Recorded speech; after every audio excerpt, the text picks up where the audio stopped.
Hi, I'm Dr. Lyndon Walker. I've been using R for 27 years.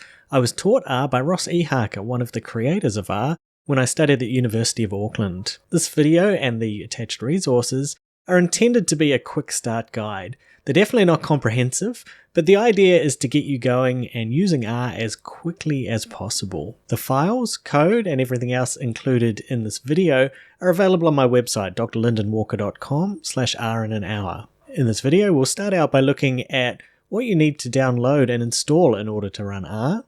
We'll then look at the basics of writing R code and using RStudio.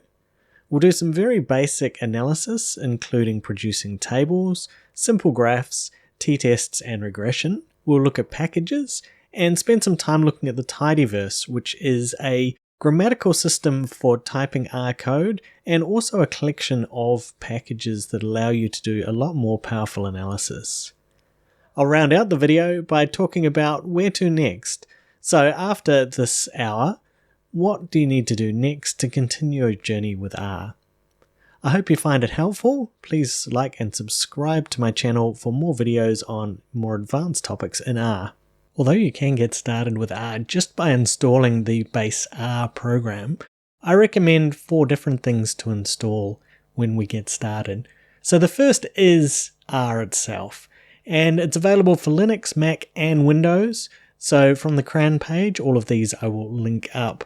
Just follow your operating system, choose Install R for the first time, and you'll get a link here for a download. It'll download a fairly small executable, run that, and first time through just choose all of the defaults to install it, and that will install the latest version of R onto your system. In addition to R, I recommend installing RStudio. RStudio is an integrated development environment, or an IDE, and this is a really nice interface for you to be able to use R. We'll take a tour of the RStudio screen shortly, and we can see here on the download page they recommend you install R first, which we will have already done, and then there's a download, and again, they have Windows and Mac versions available. Third item's not absolutely necessary, but it is really helpful and is somewhere where you will be heading as you get more advanced, quite likely, and that's Quarto. Quarto is a publishing system. It lets you produce a variety of different documents and presentations where you can write your document and you can have R code and R output all embedded within it. It can be used for publications, presentations, reports, dashboards, websites, pretty much anything where you might want to actually be presenting your R work. The final thing that I recommend to install is called R Tools. This is not absolutely necessary, and particularly if you're just getting started, won't be a big issue. The main reason that I recommend installing it is that it takes away a number of warning messages that get generated if you have not installed it. So we want to choose our version of R, top one being the most recent. So you can see there's a whole lot of text here, but key bit is just here in the middle where we've got the links for the installer. If you're on a 64-bit machine, you'll choose this one. Otherwise, everyone else, just RTools for installer. And what it does is it helps with the compiling of certain packages. This is something that you're not going to run into as a beginner, as most basic packages are pre-compiled, but as an advanced user I find it's handy to have it installed. So this is RStudio, and it's the environment where we'll be working with R. The screen is split up into 4 sections. Top left, we have the area where we will write and save any code. The bottom left is the R terminal. So here is the command prompt. We can type straight to it, but more commonly we'll type code up in the top left and then we'll ship it down. We can do that by hitting Control and Enter or the Run button. We can also select multiple lines to have multiple bits of code run at once. On the top right, you'll notice 4 tabs. For now, the most important one for us is environment, and this is where we will see any data sets that we already have available to us in R. These are called data frames. We can hit the little tab there to get more information about what's in it. We can also double click on a data set and we can see a spreadsheet view of it. In the bottom right, we've got multiple tabs again, and so the ones that we will be seeing most: plots for viewing our graphs. Viewer will show us other output, particularly if we're generating reports. Help gives us help. and packages, which we'll learn a little bit more about later, but basically this is where we can install and then access our R packages that will expand the number of things that we are able to do with R. Our first step is to get some data into R. So we have this file, it's a CSV file on my website for you to download. CSV means comma separated variable. Seeing it here in Excel falls into columns. And so to get this into R, we've got a number of different options. In RStudio, we have this import button, and from here we can choose text, Excel, there's a number of other formats there, and that will give us a wizard. We get a little pop-up where we select the file, and then we get this wizard where we can make a few different decisions. Main ones are, does it have a heading, yes or no? And how is the data separated? In this case, CSV, comma separated variable. And we can see here what the data will look like set up in R. If we don't see it in neat columns, then we may need to check if there's other things that we need to adjust. And then down the bottom, we can click import. When we import a new bit of data, which is called a data frame once it's inside of R, we will see it appear up in the environment box here. So we can see we named it AIS, and here it is. And we get a viewer, so we can have a look at it if we would like as well. We can also use R functions to be able to get the data in as well. I've got 3 different examples here. Each of them does actually the same thing. When we are working in R, in each case, we're going to make a data frame called AIS data, and we're going to be using either read.csv or read.table, which are our functions, and they will do the same action as what that import button did. This little arrow here is called an assignment arrow, and anytime we see that, whatever happens on the right hand side of it, the output of that is going to be saved into this object. So we're taking the data from the CSV file, putting it into something called AIS data. The distinction between the 3, this first one, we have file.choose. That just opens a little file explorer for us to be able to find the file. Header equals T, or if we were actually being better with our coding, header equals true, is saying that the first line in our data is headings. The second one, we're using a different function, read.table. This is a more generic function, and so we also need to add a little bit onto the end of it, saying that the separation is with commas. The third one, we're returning to read.csv, but instead of using the file explorer, we're using the file name. We can give a full path name here, or if the file is in the same folder as our R code, then it will be able to find it. If you have any issues with that, then the way we resolve that is by what we call setting the working directory. We come up to section, inside session, we go set working directory, and we can either choose the directory, or normally we're just saying the source file location. And that will let R know that that's where our data is sitting. These are our first examples of R functions, which are bits of code that will do a particular activity for us. In order to run one of these, we make sure the cursor is on the line we want to run. We either hit run or control and enter. So I run that, and we can see here is AIS data. It's actually exactly the same as what I imported, so we can see same number of observations, same number of variables. In this section, we're going to look at how to refer to our data in R and how to make new variables. So we've got the 2 data sets. We're going to continue using this one, AIS data. And if I wanted to just look at the top 6 rows of my data frame, then one option would be to double click. I can get the Explorer.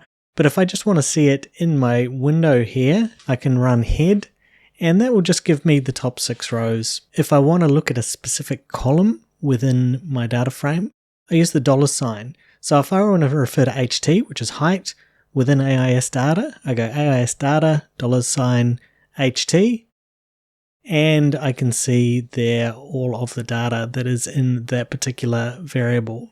Let's suppose that I wanted to make a new variable, height in meters, and I'm going to call it HT in meters. Something really important to note that does trip people up when they first start with R, it is case sensitive. So a capital H and a lowercase h are not the same thing. Here we've got height in meters, we've got the assignment, and then we've got AIS data, height, and then we're dividing by 100 to get our value in meters. Really important to note that we've made this vector, it's floating out by itself. We can see over here, we've got data and then the second set, which is values, and it's not part of the main data set. If I want to make a new column inside the data set instead, what I can do is AIS data dollars, and this time I'm calling it HT meters, and then my calculation.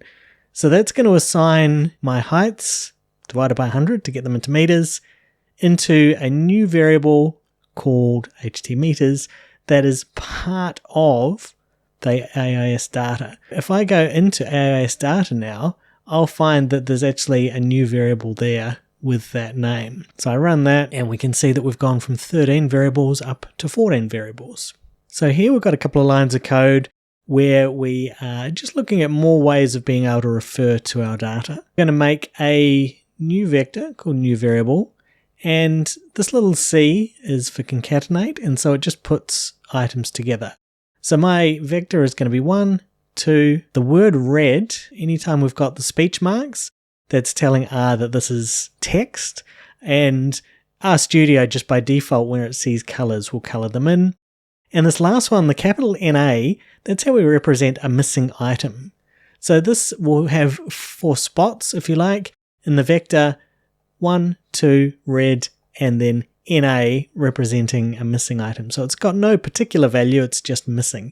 A little bit like a blank cell in Excel. So we run that, and it made a thing called new variable.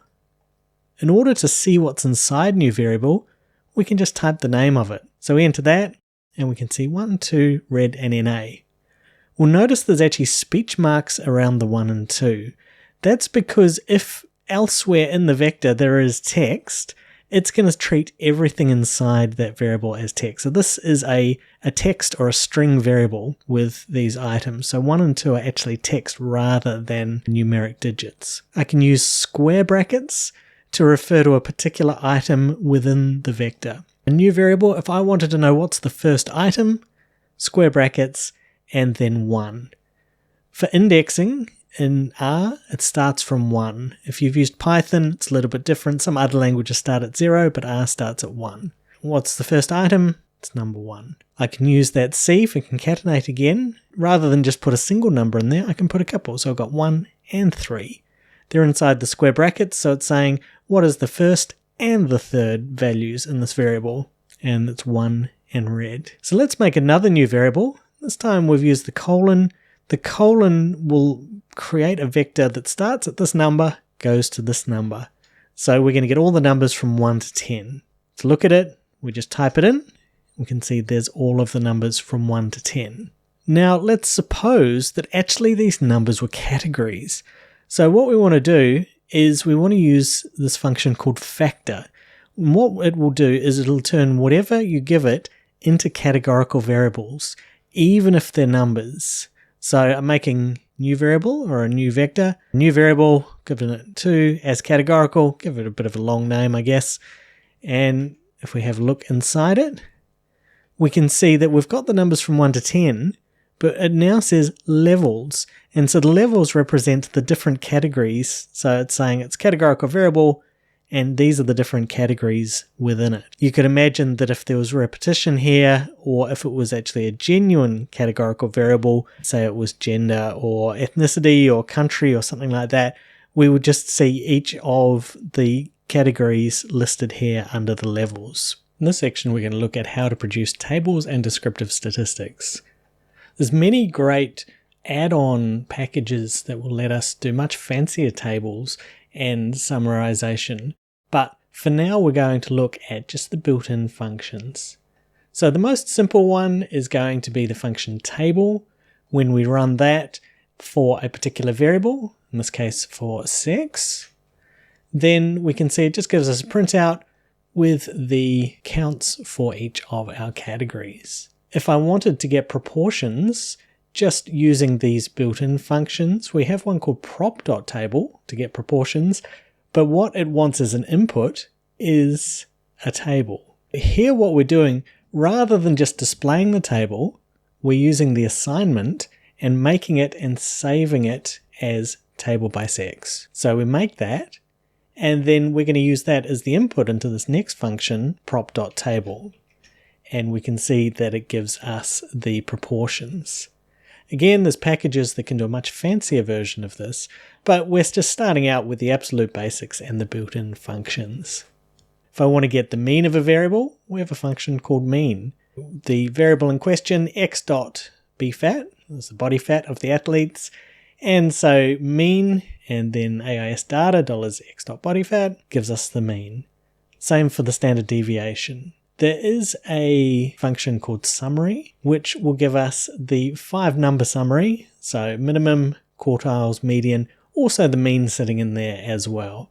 There is functions that will give us multiple things as an output. We don't need to get every single one individually, but again, just covering the basics first. Looking at some simple plots now. So the first one, the bar plot. The input for the bar plot is either counts or a table which contains the counts. And so we can actually put a function within the call of another function. So here we've got table for the different sports, and then that's actually within this call for the bar plot. So when I run this, it produces the bar plot. On my screen, we can see we haven't got all of the labels there. If we hit zoom, the zoomed in version, when we hit zoom, we get this pop-up window.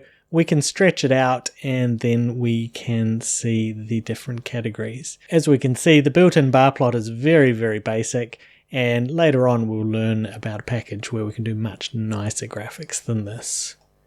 When we've produced a graphic, we've got this export button. We can save as an image or copy to the clipboard. There's a number of different formats that we can save as well. And it will save as the full thing with all of the correct labels, not this kind of squeezed in one. Next up, we can do a histogram. So histogram, HIST, we run that and we get a histogram. So here's a histogram that was of the weights of the athletes, and we can see a bit of a bell curve kind of shape going on. We'll notice that things like the table and the labels probably aren't quite what we want. What we would do is there would be a whole lot of other parameters that we can add to this histogram statement. If we want to find out about any of those, we can just type in question mark and then the name of the function, and it will give us the usage. So here's all of the different things that we can change. Everything from the labels, the axes, the colors, pretty much everything, in addition to doing things like adding or changing the titles and text, anything else. If we scroll down with our help, the help at the very bottom always provides some examples as well. So that can be a nice way just of seeing a few different examples of that particular function in use. Our last graph is a box plot. And we want to do a box plot rather than just of a single variable. We're going to do it of weight, but separated by sex. When we see this little tilde, that's a sign that we use for the function of. And so we see it here where we want to see weight divided by sex. We will also use it when we want to do things like t-tests and regression, where we've got a dependent variable and we want to see it split up by independent variables. And then for this one, we've had to specify what the data set was. We run this one, and again, if we zoom, it looks a little bit neater, and we can see here that we have the weights of the athletes separated by sex. Now we'll move on to performing t-tests and regressions. The function for the t-test is t.test. We put in our variable that we are wanting to compare the means of, in this case weight, tilde, and then sex. We put a comma and then we specify the data set that these things are coming from, and then that's all we need to do. So we run this and we can see we get a reasonable amount of output here. By default, it's the Welch test, that particular variation of the t-test. We get the t-statistic, the degrees of freedom, and the p-value. P-values that are very small, represented with scientific notation. So this is saying 2.2 times 10 to the negative 16, so very, very small. We get the confidence interval for the difference in the means, and also the means themselves. In this case, with a very small p-value, we're saying there's very strong evidence of a significant difference between the mean weight of the male athletes and the mean weight of the female athletes. For our regression, we are using the LM function, LM for linear model. Weight is our dependent variable. And we've actually got two independent variables. We're using height, and then we're using LBM, which is lean body mass. From a science point of view, we could probably see some issues there. Lean body mass certainly is going to be highly predictive of weight, with body fat making up the other bit. But we're just doing this as an example. And we're assigning this to a variable we're just calling fit model. So we run this. Notice that we don't actually see anything because all of the information has been assigned here to fit model. And then we use another function called summary, and we say summary of fit model, and it gives us our output. The fit model, just the summary, gives us a little summary of the residuals. It gives us our regression coefficients, so our intercept and then our slope for each variable. We've got the p-values for each, so we can see that both height and lean body mass are significant predictors of weight, as we might expect. And then we've got our adjusted R squared and a few other bits of information in there. We can use plot with this object fit model, and when we run this, ask us to hit enter, and it'll actually run through several different regression assumption plots. So here we can see fitted values against residuals, QQ plot of the residuals, scale location plot, and residuals versus leverage. So let's us check on the assumptions of our regression. Again, there are packages that do this a little bit more elegantly, but this is a nice simple way to get us started. I've mentioned packages several times. So a package is a set of functions that someone has written that will extend R to be able to do more things or to be able to do things more elegantly. It's very common to be using a number of packages when you're doing a set of analysis. And in the next section, I will talk about one of the most common ones known as the Tidyverse. So we can see in RStudio, we've got this tab called Packages. It has a list of packages here that have been installed. If I need to install a new package, I just hit the install button and I type the name of the package that I want to install, and then I hit install. Once a package has been installed, it only needs to be done the one time. To be able to load the package to access the new functions, we use this function called library. So if I have a package called mass, and again, all capitals, being careful with that, then library brackets mass will give me access to all of the functions that are in the mass package. As I mentioned before, the Tidyverse is one of the most popular and commonly used packages, and in fact, it is a collection of packages. So you can see here, I'm on the Tidyverse page. They have a list of their packages. There's a whole lot of information for learning how to use these, and we can see there's a number of different packages here. The two most common ones that I would use, and probably for most people, is ggplot, which produces really great data visualization, and dplyr, which does a lot of data wrangling. So when you're doing data cleaning, when you're trying to create new variables, when you're trying to adjust variables, you use dplyr a lot. In addition to being a collection of really useful packages, they've also used this set of packages to create their own grammar for how you go about writing your R code. So let's take a look at some examples. First thing that we need to do is we need to ensure that R knows about the Tidyverse, so we will get access to that one. Next step, we are going to use ggplot. With ggplot, the way that it works is you start off by specifying the data that you're working with and the variables, and then what kind of graph you are doing, and then any formatting, titles, things like that. So often when you're trying to present something a little bit more complex than what we're doing here, we'll have a number of these pluses stringing together different components of the graph. Now if we run this, remember we did a bar graph of sports before. We can see, and we'll zoom in on that one, even just with the default options and not trying to make too many adjustments, it looks nicer than the base R one. It's labeled things more nicely, we've got a bit of a grid going on, and it's very easy for us to add color, style, particular formatting, and they have what's called themes, where you can apply a theme and it will give you consistent formatting every time you produce any kind of graphic, which is really nice when you're producing any kind of reporting, that everything follows a consistent theme. The next thing we will look at is what's called piping. So when we see the percentage signs with the little greater than in there, it's what's called a pipe, and it will take a particular piece of information and it will pass it into the next function in a sometimes quite a long chain of functions in order to be able to process the data and then get to whatever output you want. So this very first one here, we've got AIS data, we're piping it, and we're piping it into the filter function, and we're just filtering to only have basketball. You'll notice there's no assignment here, so this is going to display, but it's not going to actually create or save anything.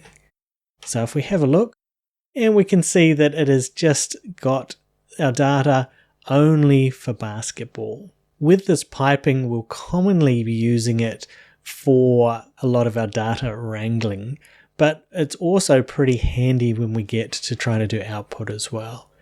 The next step, we can see we've really gone up a level in terms of complexity of our code, but where we've got these pipes, we can just go step by step, and because it splits things up step by step, it normally is pretty easy to track what's going on. So here we've started with our data set, we've piped that to the filter function, where the filter function is only keeping basketball. When we're doing logical, so true false, we have a double equal sign. So sport equals basketball is saying only if basketball equals true, so only the basketball. So once we've got our data, but it's only basketball, like what we've got down below here, we're going to pass that to this next function called group by. And group by does pretty much literally what it says.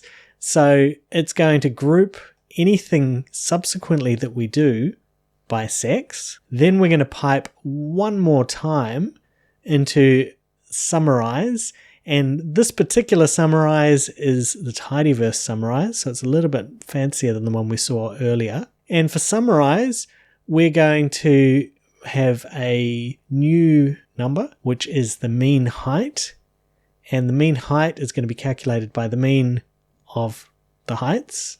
And na.rm is remove our missing values. If we were coding a little bit more cleanly, we could be writing true instead of t. Capital T will work for true, but and it's quicker to type, obviously, but it can potentially get you in trouble if you're not paying attention.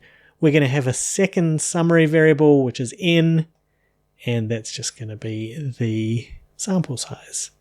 So when we run that, what we should get is just a display with mean height for both sexes and how many. So let's run that, and we can see the mean height there and how many people only within basketball. This might have felt like a bit of a jump in complexity there, but really wanted to show you kind of where you're heading. It'll take a bit of time to learn this kind of thing, but certainly when you're looking at other people's code, you'll start to see stuff that looks more like this.